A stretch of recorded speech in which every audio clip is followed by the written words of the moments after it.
महत्त्वाच्या बातमीनं राज ठाकरेंनी कळव्याच्या सभेत उल्लेख केलेल्या फतव्याची प्रत न्यूज 18 लोकमतच्या हाती लागली आहे। काँग्रेसनं मतदानासाठी जारी केलेल्या कथित फतव्यामध्ये मतदानासाठी विविध आमिष दाखवण्यात आली आहेत। परदेशातून मतदानाचा फतवा जारी करण्यात आल्याचं समजतंय।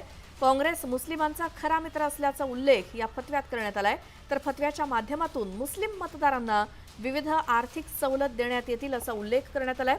काँग्रेसला मतदान केल्यास सर्व आर्थिक मदत केली जाईल, शिवाय दुबई आणि मुस्लिम देशात ये-जा करण्याकरता लागणारा सर्व खर्च करण्यात असोसिएशन ऑफ सुन्नी मुस्लिम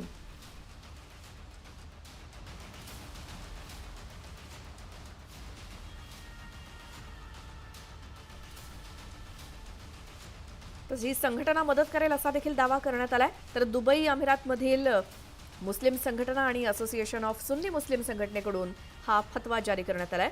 राज ठाकरेंनी कळव्याच्या सभेत या फतव्याचा उल्लेख केला होता आणि यावेळी राज ठाकरेंनी काँग्रेसला मत देण्यासाठी आणि उद्धव ठाकरेंना मत देण्यासाठी मुस्लिम समाजात आणि मशिदींमध्ये फतवे काढले जात असल्याचं सांगितलं होतं। अधिक माहितीसाठी जाऊयात, आमचे प्रतिनिधी अजित मांढरे आपल्या सोबत आहेत।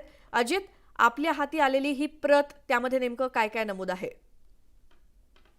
आपण जर ही प्रत संपूर्णपणे पाहिली तर या प्रतमध्ये स्पष्टपणे दिसतंय की ही दुबईतल्या एका सुन्नी मुस्लिम संघटना जी आहे त्या संघटनेनं ही प्रत दिलेली आहे आणि याच्यामध्ये 29 एप्रिलची ही प्रत आहे। याच्यामध्ये आपण जर पाहिलं तर स्पेसिफिकपणे मेन्शन करण्यात आलेलं आहे की कशा रीतीनं तुम्ही भारतामध्ये निवडणुका सुरू आहेत या निवडणुकांमध्ये तुम्ही काँग्रेसला मतदान करावं, जेणेकरून काँग्रेस निवडून येईल आणि काँग्रेस हेच खरं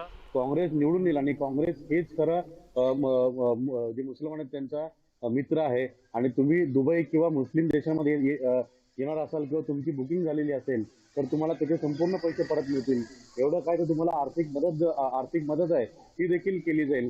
तर या सगळ्या पार्श्वभूमीवरती आपण जर पाहिलं तर ज्या पद्धतीनं हा फतवा जारी केला गेलेला आहे आणि राज ठाकरे वारंवार त्यांच्या सभांमधून हे म्हणत होते की मुसलमानांकरता विशेष करून फतवा जारी केला गेलाय आणि कालच्या सभेमध्ये त्यांनी मुंबईतलं एक उदाहरण दिलं होतं।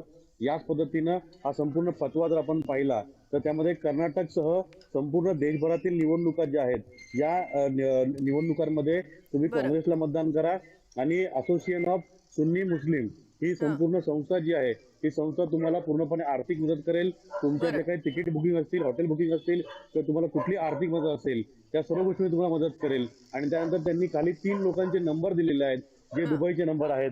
तुम्ही मतदान करायचं, काँग्रेसला मतदान केलेलं दाखवायचं आणि तिथून त्या पद्धतीने आर्थिक लाभ मिळवून घ्यायचा किंवा विविध पद्धतीच्या सवलत मिळवून घ्यायच्या, अशा पद्धतीचं संपूर्ण हे पत्र आहे।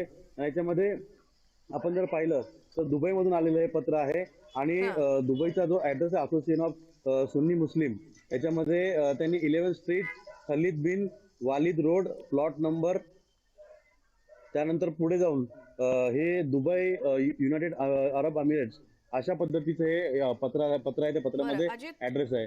तर पूर्णतः हे सगळं जर आपण पाहिलं तर वारंवार भाजपकडून आणि विशेष करून राज ठाकरे यांच्याकडून जो आरोप करण्यात येतोय त्या आरोपामध्ये आपण जर पाहिलं तर पूर्णतः या सगळ्या गोष्टींमधून हेच लक्षात येतंय की कशा रीतीनं फतवे जारी करून जे मुस्लिम मतदार आहेत त्यांना काँग्रेसला वोट करण्यासाठी सांगितलं जातंय। आणि हा मुद्दा जो आहे तो आता चांगला चर्चेमध्ये येणार आहे। अनेक राजकीय पक्ष या मुद्द्यांवरती मोठ्या प्रमाणात भाष्य करतील असं देखील दिसतंय। अजित, या सगळ्या माहितीसाठी धन्यवाद।